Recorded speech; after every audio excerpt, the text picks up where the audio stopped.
नमस्कार, मैं डॉक्टर रजनीश कुमार आप सभी का एक बार फिर से हार्दिक स्वागत करता हूँ। यूपीएलटी, जीआईसी, जीडीसी, हिंदी 2025 मुख्य परीक्षा के दृष्टिकोण से हिंदी स्वलिखित प्रश्नों की सीरीज पर आप सभी से हम चर्चा कर रहे हैं और आज के लेक्चर में हम बातचीत करेंगे प्रश्न नंबर 56 के ऊपर, जिसके अंतर्गत नई कहानी आंदोलन की प्रमुख विशेषताओं और उसके प्रमुख कहानीकारों के योगदान पर प्रकाश डालिए प्रश्न के उत्तर को हम देखेंगे। यदि यह प्रश्न 125, 200, 250 शब्दों में लिखने के लिए आ जाए तो हम कैसे लिखेंगे। प्रिय विद्यार्थियों, आप सभी को याद दिलाना चाहूँगा कि जितने भी एग्जाम लिखित पैटर्न पर होने वाले हैं, उन सभी एग्जाम्स के लिए ये वीडियो लेक्चर महत्वपूर्ण है। नई कहानी आंदोलन की जब भी हम चर्चा करते हैं तो हमारे दिमाग में आता है ये नई कहानी का मतलब क्या है, विषय वस्तु में जो भी परिवर्तन हुआ है या फिर शिल्प में जो परिवर्तन हुआ है। कहीं न कहीं ये जो नया शब्द लगा है कहानी के पहले विशेषण के तौर पर है, तो ये भी आपको ध्यान में रखना है। आप इस प्रश्न का उत्तर कैसे लिखेंगे उसके पहले अपने दिमाग में रखिए कि नई कहानी आंदोलन की प्रमुख विशेषताओं और उसके कहानीकारों के योगदान पर प्रकाश डालिए। प्रश्न में कम से कम 2 प्रश्न छिपे हुए हैं। जैसे बहुत सारे विद्यार्थी हैं जो कि वर्ड्स एकदम गिनना शुरू कर दे रहे हैं कि ज़्यादा हो रहा है, कम हो रहा है। लेकिन क्योंकि आप सभी हमसे जुड़े हुए हैं तो हम किसी भी प्रश्न को समग्रता में देखने की कोशिश करेंगे। हम चाहेंगे कि कोई भी प्रश्न किसी भी तरीके से घुमा कर आए तो हमारे विद्यार्थी वहाँ पर फँसे नहीं। ये नहीं कि विद्यार्थी खाली वर्ड्स को गिन रहे हैं, जो कि अच्छी बात नहीं। आप सभी के अंदर वो क्षमता विकसित होनी चाहिए। हमारे एरिया में एक गेम होता था जिसको हम लोग सुटुर बोलते थे, ठीक है? एक व्यक्ति इधर से दौड़ता था और बाकी सारे खिलाड़ी इसमें रहते थे और फिर मौका पाते-पाते एक तरफ भागने की कोशिश करते थे और एक जगह इकट्ठा होना उनका टारगेट होता था। ज़रूर जो भी पूर्वांचल के अ, विद्यार्थी होंगे वो इस चीज़ को अच्छे से समझ पा रहे होंगे। यही गेम है। अब मैं आप सभी को 56 प्रश्नों की यात्रा तक या फिर जो मेरा लक्ष्य है 100 प्रश्नों तक पहुँचना, वो इसी गेम की तरह है कि कैसे प्रश्न आए और आप उससे मुकाबला करते हुए अपने लक्ष्य तक पहुँचे। ये नहीं है कि हमें केवल संख्याओं को गिनना है। प्रिय विद्यार्थियों, कहने के लिए हम 2000 की सीरीज भी लिख सकते थे, लेकिन क्या हम 2000 प्रश्नों की सीरीज कंप्लीट कर पाएंगे? नहीं कर पाएंगे। लेकिन अगर हमने 56 क्वेश्चन पढ़ाया हुआ है तो कम से कम आप देखें कि 110 से अधिक क्वेश्चन के आंसर उसमें आपके तैयार होंगे। हर प्रश्न में कहीं न कहीं 2 से 3 क्वेश्चन के उत्तर छिपे रहते हैं। तो इसलिए समग्रता में आप लोग पढ़िए, वर्ड्स को गिनिए, बिल्कुल गिनिए। मान लीजिए आ जाए प्रश्न की नई कहानी आंदोलन की विशेषताओं को लिखिए, तो हो सकता है कि इतना ही दूर आपको लिखना पड़े। अगर प्रश्न घुमा कर आ जाएगा तो फिर आपको मुश्किल नहीं होगी, जो हमने यहाँ पर प्रश्न लिखा हुआ है उसके आधार पर लिख लेंगे। हो सकता है कि मेरी बात आपको समझ में आ गई होगी, उसी हिसाब से आप अपने नोटबुक पर लिखेंगे और प्रसन्नचित्त रहेंगे। हमारी कोशिश यही है कि आपके चेहरे की मुस्कुराहट गायब ना हो, आप हमेशा खुश रहें। तो इस प्रश्न का उत्तर कैसे लिखेंगे? आप लिखेंगे कोटेशन के माध्यम से। कोटेशन नामवर सिंह का हमने लिया है। जो छोटी सी बात पुराने कहानीकारों के लिए अपर्याप्त थी, उसी को नए कहानीकारों ने कहानी के लिए पर्याप्त मान लिया है और फिर उसके भीतर से उन्होंने कहानी के कथानक की विभिन्न सिमतों का विकास किया है। नामवर सिंह का ये कथन है जो कि हमने कहानी नई कहानी पुस्तक से लिया हुआ है। आपके दिमाग में आना चाहिए कि क्या रामचंद्र शुक्ल का हमने कथन क्यों नहीं लिया। आप जान गए होंगे कि जब नई कहानी आंदोलन चल रहा था या फिर नई कहानी आंदोलन की शुरुआत हुई थी तो इस दुनिया में आचार्य रामचंद्र शुक्ल थे ही नहीं, तो उनका कथन कहाँ से लिया जाएगा। इसलिए आपको जानना है कि हम प्रश्न के मुताबिक उसके जो बड़े आलोचक होते हैं उनको ही कथनों के तौर पर शामिल करते हैं और न सिर्फ शामिल करते हैं बल्कि आपके उत्तर को प्रभावी बनाने की कोशिश करते हैं कि जो भी मजे हुए एक्सपर्ट प्रोफेसर आपकी कॉपी को चेक करेंगे उनको पता चल जाएगा कि फला विद्यार्थी अमूल किताबों को भी पढ़ा हुआ है, आलोचकों को भी पढ़ा है। ये कथन बहुत कुछ कहता है। थोड़ा-सा वक़्त लेकर अगर आप इसको समझने का प्रयास करेंगे, तो बहुत चीज़ें आप समझ जाएँगे, वरना स्क्रीनशॉट लेकर भी आप चले जाएँगे, कभी जीवन में नहीं समझ पाएँगे। इसलिए समझिए, नामवर सिंह ने क्या लिखा कि जो छोटी-सी बात पुराने कहानीकारों के लिए अपर्याप्त थी। जब नई कहानी से पहले की कहानी लिखी जा रही थी तो बहुत सारे कहानीकार थे, उनको लगता था कि फला चीज पर क्या कोई भला कहानी लिख सकता है, उनके लिए वो चीजें अपर्याप्त थी। लेकिन जैसे ही नए कहानीकार आए, उन्हें जब वो कहानी लिखना शुरू किए तो छोटी बात को ही उन्होंने पर्याप्त मान लिया, यानी छोटी छोटी चीजों पर भी वो लिखना शुरू किए और उसमें उन्होंने कथानक की विभिन्न सीमतों का, देखिए इस लेक्चर के माध्यम से एक नए शब्द को आप यहाँ पर समझेंगे। सीमत का मतलब होता है जैसे कोई लड़ी हो, मोतियों की माला हो, ठीक है? उसका जो क्रम हो, ठीक है? या फिर उस दिशा में उन्होंने विकास किया। सिमत यहाँ पर अरबी का शब्द यहाँ पर लिया हुआ है नामवर सिंह ने। तो देखिए इसी तरीके से तो अपना आप शब्द भंडार विकसित करते हैं और कहीं भी बोलते हैं तो लोग पूछना शुरू करते हैं कि एक शब्द आपने बोला था, उसका अर्थ क्या होगा? तो देखिए यहाँ पर उन्होंने सिमतों का विकास लिखा हुआ है कि जैसे हम माला गुथते हैं, 1 माला, 2 माला ऐसे-ऐसे चीजें बढ़ती जाती हैं। वैसे ही नए कहानीकारों ने छोटी-छोटी अनुभूतियों को लेकर कहानी लिखना शुरू किया, जिसको कि पहले के जो कहानीकार थे वो कम मान रहे थे। उनको लगता था कि ये अपर्याप्त है। कहानी के लिए विषय क्या होना चाहिए? स्थूल होना चाहिए। इसीलिए आप देखेंगे कि हमेशा साहित्य में स्थूल और सूक्ष्म को लेकर क्रिया प्रतिक्रिया होती रही है। और आप जब मैंने इस शब्द का प्रयोग किया स्थूल और सूक्ष्म, तो आपके दिमाग में एक काव्य प्रवृत्ति जरूर आ गई होगी, वो है छायावाद। और एक आलोचक का नाम आपके दिमाग में और आ गया होगा, महावीर प्रसाद द्विवेदी। जब उन्होंने कहा कि कविता का विषय अब केवल नायक नायिका नहीं होना चाहिए, हाथी से लेकर चींटी तक, पर्वत से लेकर मैदान तक, ठीक है, समुद्र तक, यानी जो भी विषय है जिन पर लोगों का ध्यान नहीं गया, सभी विषयों पर आप लिखिए, कोई विषय छोटा बड़ा नहीं है। तो एक चीज तो आपके दिमाग में ये आ जानी चाहिए, लिखने के लिए तो आप इतना ही लिखेंगे। एक विद्यार्थी ने लिखा कि सर अगर कथन आलोचकों का हमें नहीं याद होता है तो क्या अपनी भाषा में आप लिख सकते हैं? नहीं, अपनी भाषा में नहीं लिख सकते। आप कोशिश कीजिए कि आपको याद हो और प्रश्न को देखकर उसको आपको सेट करना है। ये नहीं कि प्रश्न को देखकर आप घबराना शुरू कर दिए, आपको लगा कि आपने क्या तैयारी की थी। मैंने उस गेम के बारे में जो चर्चा की, आप अपने आईक्यू लेवल से उसका प्रयोग करेंगे कि कहाँ करना। हमने तो एक आपको फॉर्मेट दिया कि इसी तरीके से उत्तर लिखना चाहिए। टुटुर गेम जरूर आप लोग बताइएगा कि क्या पूर्वांचल में आपने कभी खेला है? बचपन के दिनों में हम खेला करते थे। ये गेम धीरे-धीरे लुप्त हो रहा है। एक व्यक्ति इधर से दौड़ता था और जैसे ही दौड़ना शुरू करता था, लोग भागना इधर-उधर शुरू करते थे और इधर भी लोग पहरेदारी करते थे और जो भी उसमें छू जाता था, वो गेम से बाहर हो जाता था। तो यहाँ पर भी उसी चीज को आपको अपनाना है। अपने आईक्यू लेवल का प्रयोग करना है, तभी होगा। और नहीं कोई इस तरीके का टीचर पैदा हुआ है जो बोल देगा वही एकदम सही हो जाएगा। तो चीजों को आप समझिए। तो कोटेशन आप मन ही मन याद कर लिए होंगे। आगे आप लिखेंगे कि नई कहानी आंदोलन का सूत्रपात 1950 के दशक के मध्य में हुआ। 1950 के दशक के मध्य में मतलब 1954 या 55 के आसपास में हुआ। यह आजाद भारत की बदली हुई सामाजिक आर्थिक परिस्थितियों, शहरीकरण, मोहभंग और मध्यवर्गीय जीवन के यथार्थ से उपजी एक महत्वपूर्ण साहित्यिक धारा थी। इसने प्रेमचंद की परंपरा के सामाजिक यथार्थ से आगे बढ़कर व्यक्ति के आंतरिक यथार्थ और भोगे हुए जीवन की प्रामाणिकता पर बल दिया। तो विद्यार्थियों, इसके पहले हमने उपन्यासों पर चर्चा की हुई थी और प्रेमचंद के योगदानों को लेकर आप सभी से बातचीत की थी। तो ये प्रश्न देख रहे हैं उसी से मिलता जुलता है। एक चीज और आपको ध्यान में रखना है कि जैसे हमने हिंदी उपन्यास के उद्भव और विकास पर बातचीत करते हुए प्रेमचंद के योगदान पर चर्चा की, उसी पैटर्न पर आप हिंदी कहानी के उद्भव और विकास में प्रेमचंद की भूमिका जो रही है, क्योंकि ये दोनों विधाओं के केंद्र में कौन है? प्रेमचंद। तो न आपको जानकारी न होते हुए भी आप जब मान लीजिए क्वेश्चन आ गया कि हिंदी कहानी उद्भव और विकास को लिखिए, तो आप उपन्यासों के आधार पर कहानियों का नाम लेते हुए आराम से लिख सकते हैं, आपको घबराना नहीं। तो हमने इसीलिए इसको यहाँ पर स्किप किया कहानी को लेकर। हमने सोचा कि नई कहानी का बहुत बड़ा रोल रहा है। क्यों रहा है? कि जब देश आजाद होता है तो चीजें बदलती हैं। क्या बदलती हैं? खासतौर से सामाजिक और आर्थिक परिस्थितियों में बदलाव होता है। शहरीकरण, मोहभंग और मध्यवर्गीय जीवन के यथार्थ को नए कहानीकार उभारते हैं और ऐसा लगता है कि जो चीज प्रेमचंद अपनी कहानियों के माध्यम से कर रहे थे, सामाजिक यथार्थ का चित्रण वो कर रहे थे, उसी सामाजिक यथार्थ में थोड़ा सा गहराई में जाकर नए कहानीकारों ने भोगे हुए जीवन की प्रामाणिकता पर बल दिया। यानी जो उन्होंने अनुभूत किया, यानी कल्पना के की जगह पर उन्होंने एकदम से यथार्थ को रखा और जो उनको प्रामाणिक लगा उसी चीज का उन्होंने वर्णन किया है।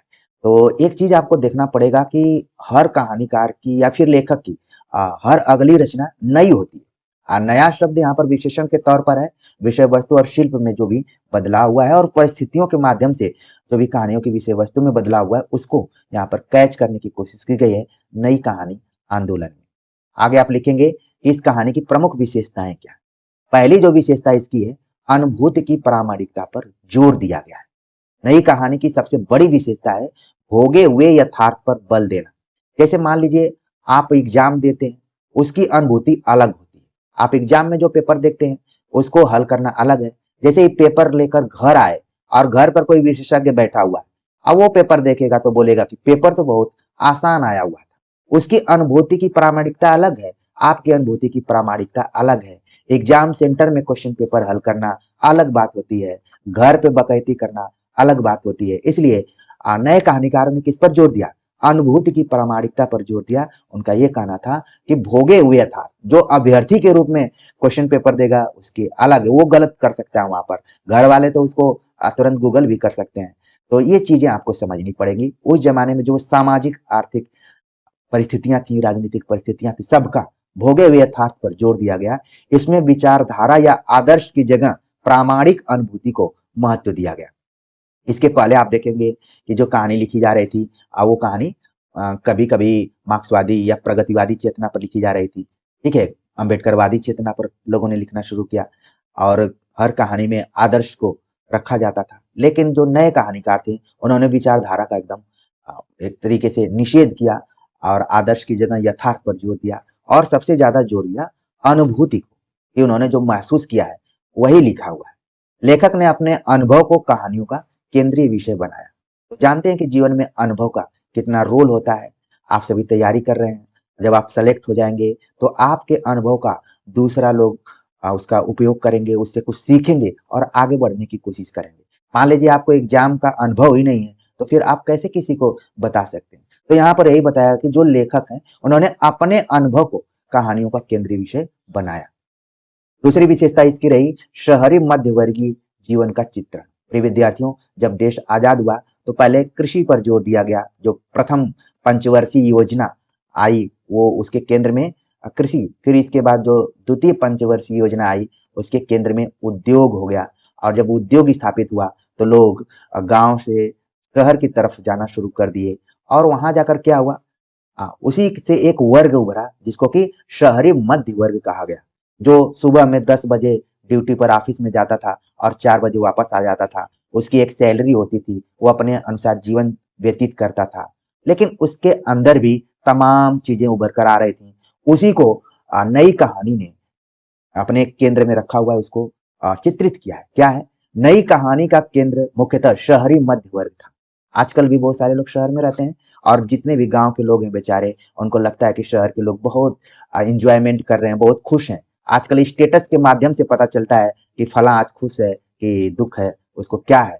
उसी तरीके से पहले जमाने में लोग शहर के लोगों को बहुत ही उच्च नजरिए से देखा करते थे कि ये व्यक्ति के जीवन में काफी बदलाव। लेकिन वहां क्या था, महानगरीय जीवन का अकेलापन, अजनबीपन, रिश्तों में बिखराव, आर्थिक दबाव और कुंठाएं विकसित हो गई थी, जिनका चित्रण नई कहानी के कहानीकारों ने किया हुआ है। तो एक चीज अपने दिमाग में रखिए कि आप अगर छोटे शहर में रहते हैं तो आपको निराश नहीं होना है, हमेशा खुश रहना है। क्योंकि जब आप खुश रहेंगे, आप चाहेंगे तभी आप खुश रह सकते हैं। कोई कितना भी कोशिश करे, अगर आप दुखी रहना चाहते हैं दुखी ही रहेंगे, ये आपके ऊपर निर्भर करता है। तो शहरी मध्य वर्ग जीवन का जो भी उसमें अकेलापन था, उसमें अजनबीपन था, रिश्तों में बिखराव था, आर्थिक दबाव था लोगों के ऊपर, खूब ज्यादा से ज्यादा पैसा कमाए, और फिर कुंठाएं थी कि फला मुझसे ज्यादा आगे निकल गया, ढेका मुझसे ये कर दिया वो कर दिया, सारी चीजें आप जानते होंगे। तो ये कोई नई बात नहीं। एक चीज आपको ध्यान में रखना है कि जो कहानी है ये खुद आधुनिक युग की विधा है। ऐसा नहीं है कि प्राचीन काल से आदिकाल से कहानी लिखी जा रही है। लेकिन क्या ऐसा हुआ कि 100 साल के अंदर में ही नई कहानी की बात कही जाने लगी। यही कारण था कि परिस्थितियों में बदलाव हुआ और लोगों के चरित्र में भी धीरे धीरे घटनाओं में भी बदलाव हुआ और नए कहानीकार उसको कैच करने की कोशिश किए, जिसको कि पुराने कहानीकार बहुत पहले ही अपर्याप्त मानकर छोड़ दिए थे। तो यहाँ पर ध्यान रखना है कि दूसरी विशेषता रही शहरी मध्य जीवन का चित्रण किया गया। अगली जो विशेषता रही ग्राम बनाम शहर का द्वंद। इसका उल्लेख हमने इसके पहले की प्रवृत्ति में ही थोड़ा सा कर दिया है। आप समझेंगे कि अनेक कहानियों में गांव से शहर आए व्यक्ति के मानसिक द्वंद्व और उसके अपनी जड़ों से कट जाने की पीड़ा को व्यक्त किया गया है। यानी कि जो व्यक्ति पहले गांव में रहा करता था, अब वो शहर की तरफ चला गया और शहर में जाकर वो गांव की जो अतीत के मोह है, आप याद कीजिए जब आप पहली बार शहर गए थे, आप किसी केंद्रीय विश्वविद्यालय में एडमिशन लिए थे, तो क्या एकदम से खुश होते हुए गए थे? या फिर अतीत मोह, अपने परिवार को आप याद करने लगे तो थोड़ा-सा भावुक हो गए, या फिर दोस्तों को, जो बचपन के दोस्त थे उनको याद करने लगे, दादी को याद करने लगे, तमाम चीज़ें।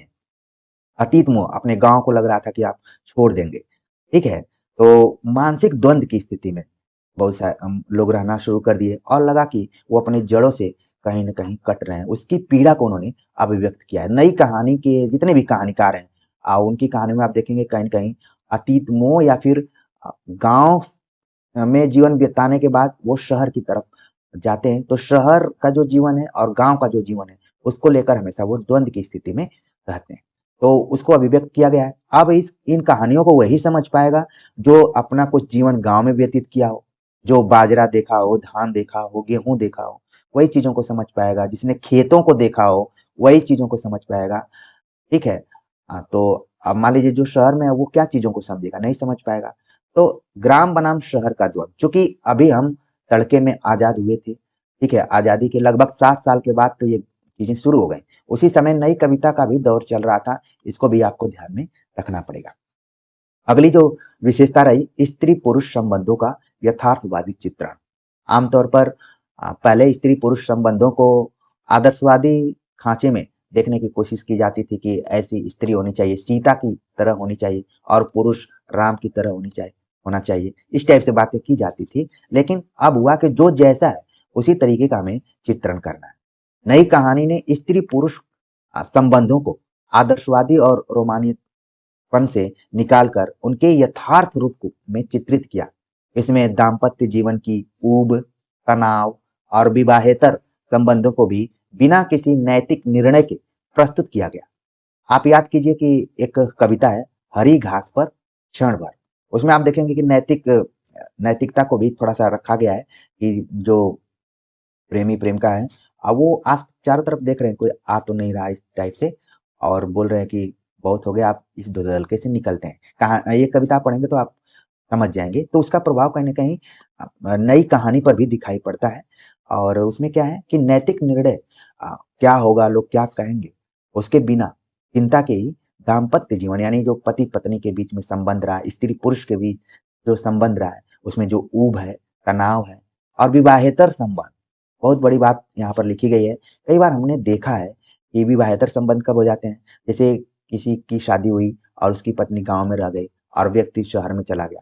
तो दोनों जगहों पर कुछ-कुछ विवाहेतर संबंध, जिसको कि हम लोग अंग्रेजी में बोलते हैं अफ़ेयर, ठीक है? तो वही चीज़ें हो जाती हैं। क्यों? क्योंकि महत्वाकांक्षा को पूरा करने के लिए जिनको एक जगह रहना चाहिए, वो अलग-अलग हैं। न सिर्फ़ इसमें बेरोज़गारों की बात हो रही है, बल्कि आप देखेंगे कि अच्छे-अच्छे पदों पर रहने के बाद भी अ स्त्री-पुरुष के संबंध उतने अच्छे नहीं हैं। इस समय बहुत सारे केसेज़ आते हैं और इसीलिए वकीलों की संख्या भी बढ़ती जा रही है।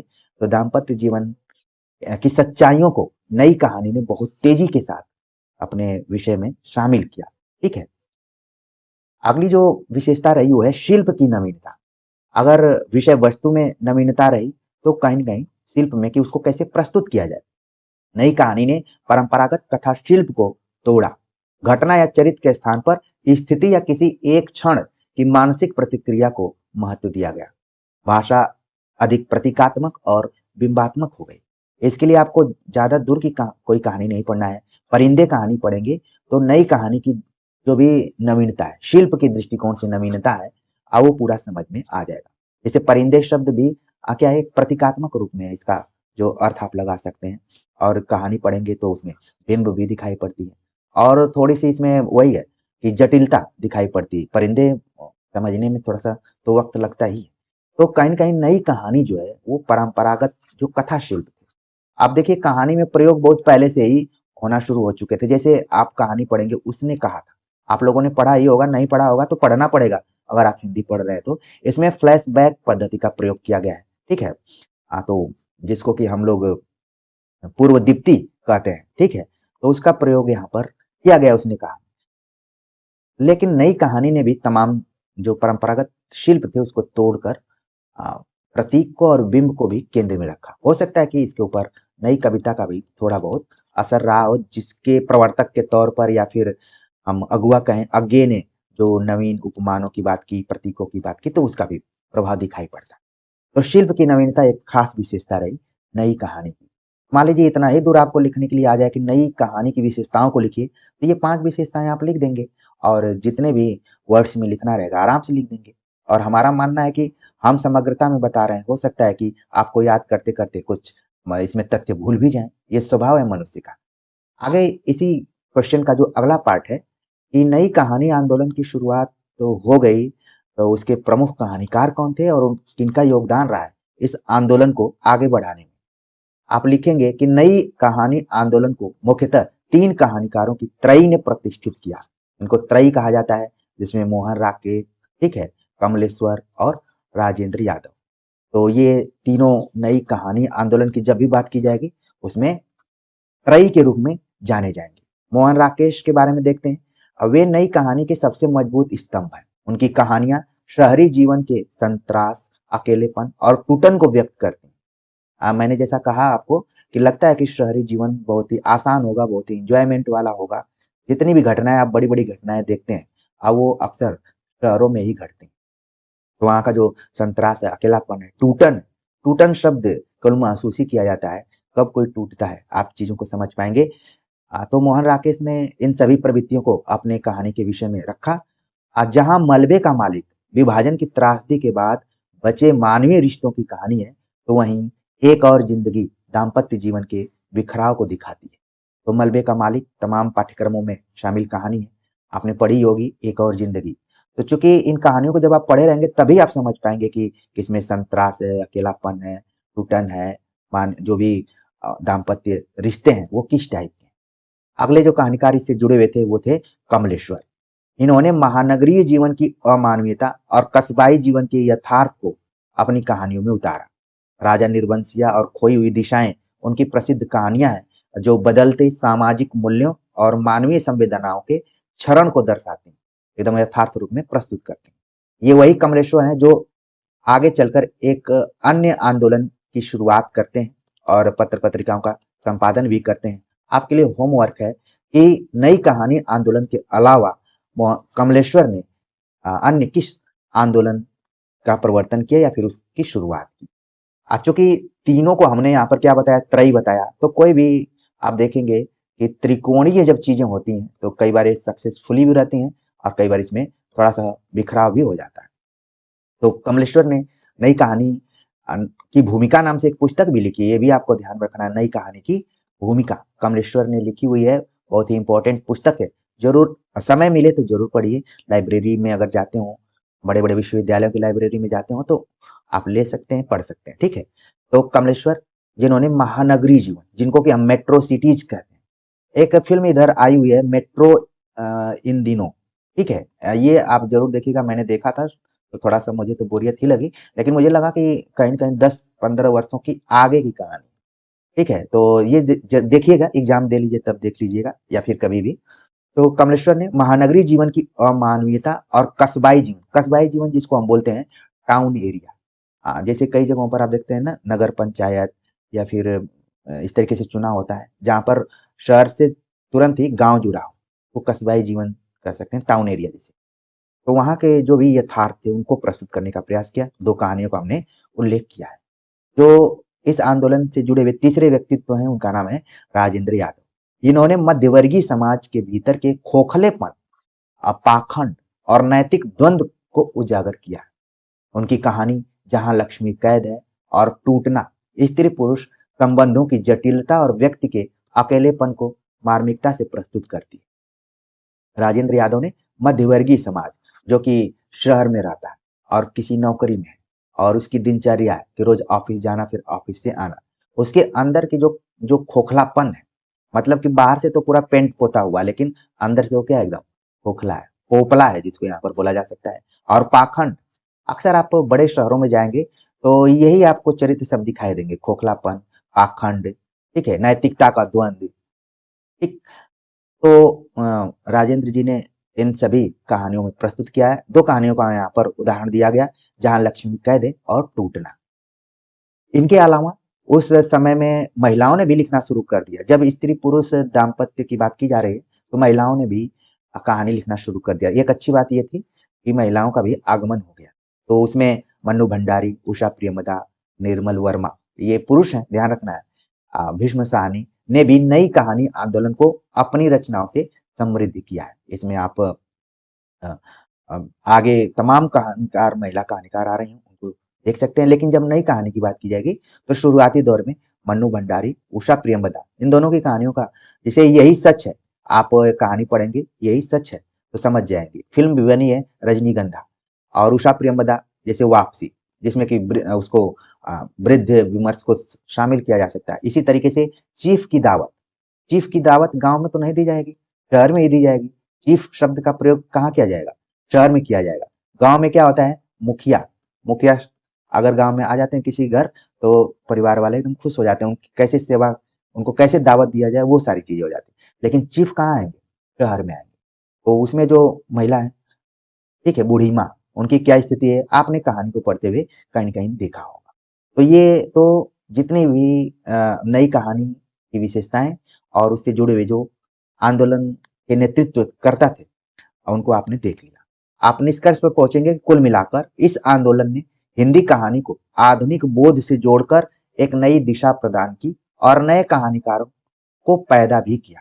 आगे चलकर इसकी नींव पर अनेक कहानी आंदोलन हुए, जिसमें आप अ, पढ़ेंगे सहज कहानी, ठीक है, सचेतन कहानी, समांतर कहानी, सक्रिय कहानी, तमाम आंदोलन शुरू हो गए, छोटे-छोटे आंदोलन शुरू हो गए। तो प्रिय विद्यार्थियों, उम्मीद है कि जब भी एग्जाम में नई कहानी आंदोलन, नई कहानी की विशेषताओं को लेकर या फिर उससे जुड़े हुए कहानीकारों से संबंधित प्रश्न आएगा, तो आप आराम से उसको प्रसन्नचित्त होकर, कंसंट्रेट होकर लिखेंगे और जबरदस्त तरीके का जो भी आप मटेरियल यहाँ पर है, उसका उपयोग करते हुए अपने उत्तर को प्रभावी बनाएंगे। तो आज के वीडियो लेक्चर को लेकर आप सभी के कमेंट का हमें इंतजार रहेगा। एकदम से बिना किसी भ्रम के, बिना किसी डर के आप तैयारी कीजिए। हम भी उसी जादूगर की तरह ही आप सभी से जुड़े हुए हैं कि जो कोशिश हम कर रहे हैं, हम क्या कर रहे हैं, हम भी तो कोशिश ही कर रहे हैं कि ये प्रश्न आ जाना चाहिए, और सिलेबस के अकॉर्डिंग। ये नहीं है कि जो मन कर रहा है वही पढ़ा रहे हैं, सिलेबस के अकॉर्डिंग कि इस तरीके के प्रश्न को पूछा जा सकता है। अगर ये प्रश्न घुमाकर भी आ जाए, तो हमारे विद्यार्थियों में इतनी चेतना हम पैदा कर दें कि उनकी कलम नहीं रुके। प्रिय विद्यार्थियों, हमारी यही कोशिश है कि आपकी कलम न रुके, और अगर कलम चले तो सटीक दिशा में चले, ठीक है, सटीक उत्तर आप लिखें। क्योंकि आपको अपना जो भी प्रदर्शन करना है, वो लगभग 10,000 के विद्यार्थियों के बीच में करना है। तो आपके आंसर को देखते ही पता चल जाएगा कि आपने समय लेकर और धैर्य के साथ तैयारी की है, अभ्यास किया हुआ है। तो हम कमेंट का इंतजार करेंगे। मिलते हैं एक नए टॉपिक के साथ, तब तक के लिए नमस्कार।